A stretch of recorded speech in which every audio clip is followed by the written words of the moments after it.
Okay,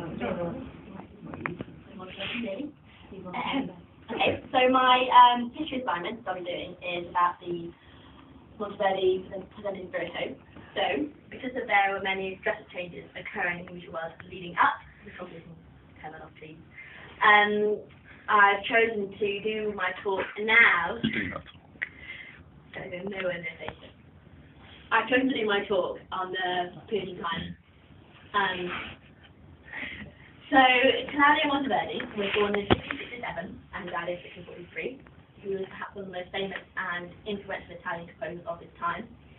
It was he who basically led the restricted Renaissance music towards the new practice, which later became known as the Seconda Pratica.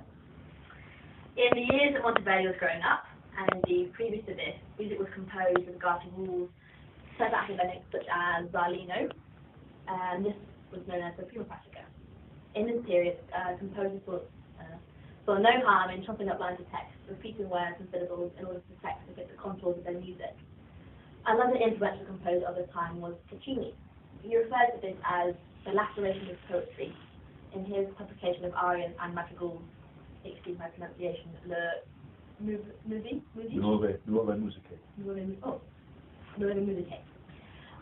Puccini was a member of the Florentine Camerata, which was a group of Florentine scholars who met to discuss literature, philosophy, science, and the arts. Another member was Girolamo Mai, who was an expert and scholar in ancient Greek.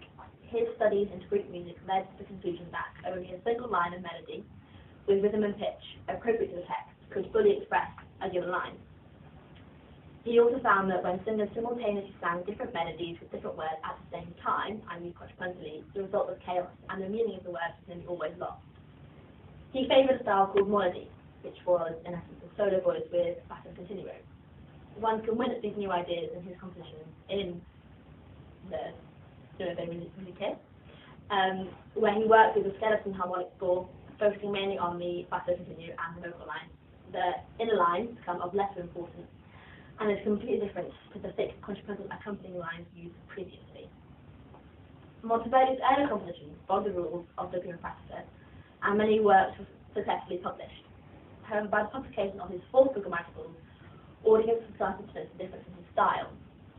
It was his fifth book, however, published in 1605, that caused the most upset with a particularly academic and ex-pupil of Zarlino called Artusi.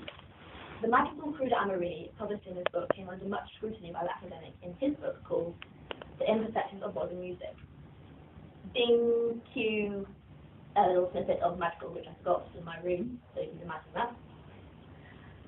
Artusi never refers to the composer by his name, but instead writes how the texture introduced new rules, new modes, and turns of phrase which were harsh and little pleasing to the ear. He talked specifically about bars 19 to 20, which you would have heard, where a C and D clash in the inner lines. But Monteverdi argues that in this bar the word is splittily, which he thought is well described by a listener. He also complains about the sopranos A to F sharp failing to agree with the bass G in bar 13, which you also would have heard. However, despite the criticism brought forward by Artusi, many members of the public wrote in defence of the anonymous composer, applauding the new music.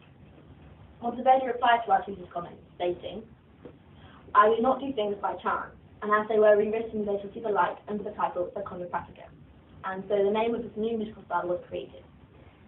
Giovanni Monteverdi, Claudio's brother, further explained his brother's search for a new practice which considers the word not commanded but commanding, not the servant but the mistress of the music.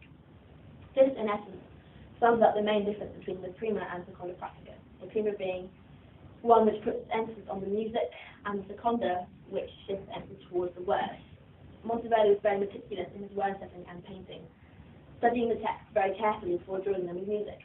He was careful to add cadences where to stop, rests where commas, and change voice parts at semicolons.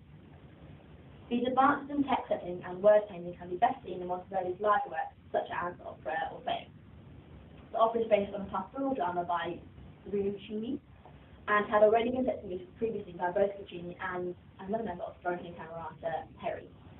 Yet it is Monteverdi's interpretation which is remembered and favoured today. Within this, he managed to incorporate the new ideas of the Seconda Pratica, in which the words and their meanings dictate the music.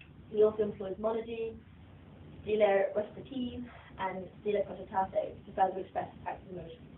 Through this, the music reflects and frames the news and the contrasting emotions visited in this work in a manner previously not. Any questions? That's really good. Thank you. Yeah, good. You might like to look, if you need more from these things like Claude Amouli, look at Oliver Strunk. I don't know if you've got a handout. Strunk. The chap called Oliver Strunk. One of the various books called Source Reading from Music History, and it gives you lots of the prefaces for them, and talks about our chooses. It actually gives you all the extracts on one page.